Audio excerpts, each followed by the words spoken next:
Greetings, friends. It's me, Wayman, and this is like the third time I'm trying to do this video. Keep screwing it up. You would think that after all the videos I've done, it wouldn't be that hard to do a video, but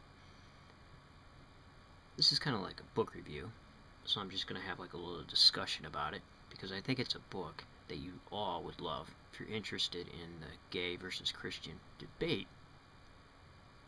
And the book is entitled Torn, Rescuing the Gospel from the Gays versus Christians Debate by Justin Lee. And I'll attach this video to one of his videos. I didn't know he was on YouTube, but he is. And that's what makes YouTube awesome, because you can now make videos to your authors.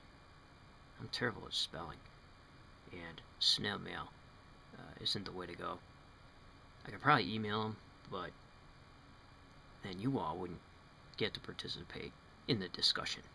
So I went and downloaded it for the Barnes & Noble Nook after hearing about it on NPR, and it was excellent. I was on the edge of my seat the whole time. And I've read other books on the issue sometime back. There was one called Stealing Jesus. I'm not sure who the author was for that, but I can look it up. That was a great book. And another one was Wrestling with God and Men by Stephen Greenberg, but he's from the Jewish side. Justin Lee is from the evangelical side. He decided to stay, which is excellent. So what he covers is his whole self-discovery of being gay and Christian at the same time, which was a huge conflict. He decided to stay in it and work through it, and the way he worked through it was really interesting. He did a lot of research, and now he goes about educating people about the whole process. And through it all, he finds himself. And in essence, he finds a better way of relating to the belief system and to the deity. So I seen this as something bigger, because the Christian, especially evangelicals, I came out of fundamental evangelicalism some time back, and what really bothered me about it was the anti-intellectualism and how quickly Christ becomes anti-Christ and Christians become un-Christian. So turn on a dime. That's how quickly it can happen. So Justin Lee went through the whole process of gay therapy that some of these churches put up, ex-gay therapy, whatever you want to call it. And I heard about that sometimes back, seen a few videos on it on YouTube. They don't work. And I was very skeptical about it when I first even heard it. And I remember attending a seminar with Roy Hazelwood, Criminology Department of, I forget what university it was. Mansfield University. And me and my buddy went down there, and Roy Hazelwood was an ex-FBI profiler, and he talked about pedophilia and how those types of sex crimes, talked about violent sex crimes and people that are attracted to those sorts of things.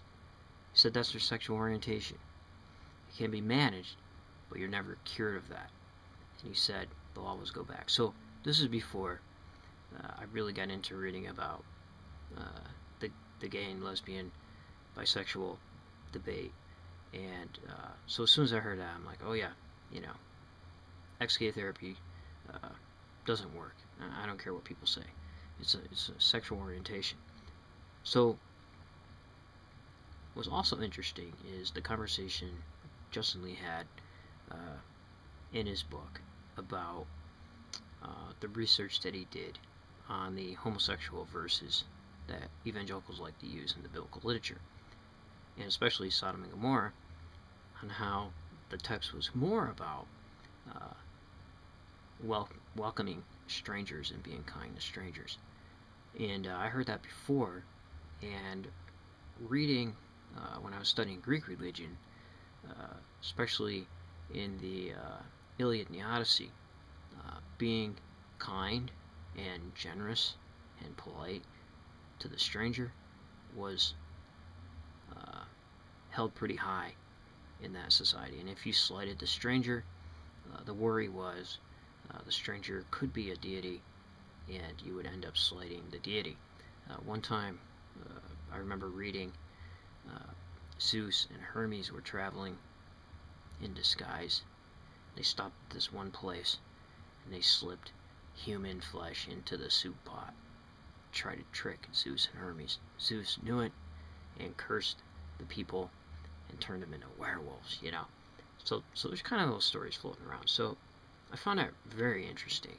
And also studying biblical languages, Justin Lee points out the type of information that you can glean from that, the origin of words, different things like that. And then when it was all done, he was able to, in a way, reconcile the belief system that he wanted to stay in with himself and ultimately with his God. So I think that kind of education and the same route can be applied to non-believers, agnostics, atheists, on how they handle evangelicalism, because that's a huge debate that's going on too. And Christians at times don't take too kindly to atheists, and they have this whole preconceived notion about atheism, just as atheists and agnostics and non-believers have about evangelical Christians. So I just wanted to read a section of Justin Lee's book, Torn, page 124. It's Our Own Worst Enemy, and this section is awesome. Everyone makes mistakes, and there will always be times when Christians don't represent the faith well.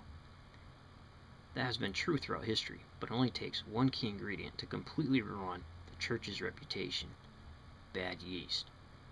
As yeast of misinformation about gay people has spread throughout the church, it has turned the church not only into the perceived enemies of gays, but into its own worst enemy as well.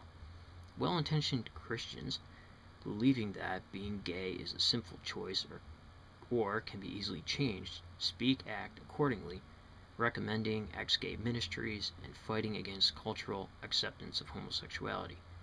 To those who know better, this comes across as hurtful and unkind, as Christians fight harder for what they believe is the truth, following the van that they mistakenly believe is a threat to us all. They honestly don't realize that they're the ones creating the conflict, dealing the death blows to the church's image. From an outside perspective, our reputation just gets worse. Instead of Christians sometimes looking like the jerks in spite of our faith, it now looks like we're the jerks because of our faith. In the eyes of gay people and those who love them, Christianity itself has become the threat. And what I found was interesting was how, at the beginning of the book, he mentions how a mother found out her son was gay, or her child was gay.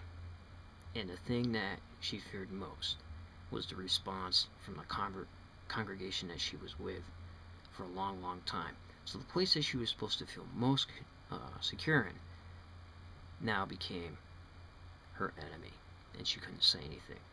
And I've seen that happen in other areas, whether single mothers, whether people ask questions, have doubts. Those types of things aren't answered and dealt with in very good ways, and church people can learn a lesson from that. There's also a really good book. It's called Unchristian, and I'll post that down. It's a list of surveys written by an evangelical research group. I believe I got that right. And it talks about how the church is viewed by unbelievers and outsiders, and it was actually recommended in Justin Lee's book, Torn. So I picked that up So I'm going to post down below a bunch of books on homosexuality and religion and all about that, and maybe you can purchase some of these and get a look at it. But excellent job, Justin Lee, and you're very brave for staying in. Me, I couldn't deal with it, had to get out because I was burning up. I was mad, but kind of got over it. I didn't totally ditch some of the positive aspects of religion, but what I wanted to do is maybe read a section that I always liked, and I kind of stopped from going all the way to be an atheist because of Joseph Campbell. I read him, and there's a section of Campbell that I really like. I got it on my YouTube page, and I just wanted to read that. We have not even to risk the adventure alone, for the heroes of all time have gone before us. The Lambert is thoroughly known. We have only to follow the thread of the hero path, and where it thought to find an abomination, we shall find a god, and where it thought to slay another, we shall slay ourselves, and where it thought to travel outward, we shall come to the center of our own existence, and where it thought to be alone, we shall be with all the world. Joseph Campbell, Power of the Myth. Take care, friends. Hopefully you enjoyed this. Get the book, and well done, Justin Lee. And remember, folks, if everybody's thinking alike, then somebody isn't thinking.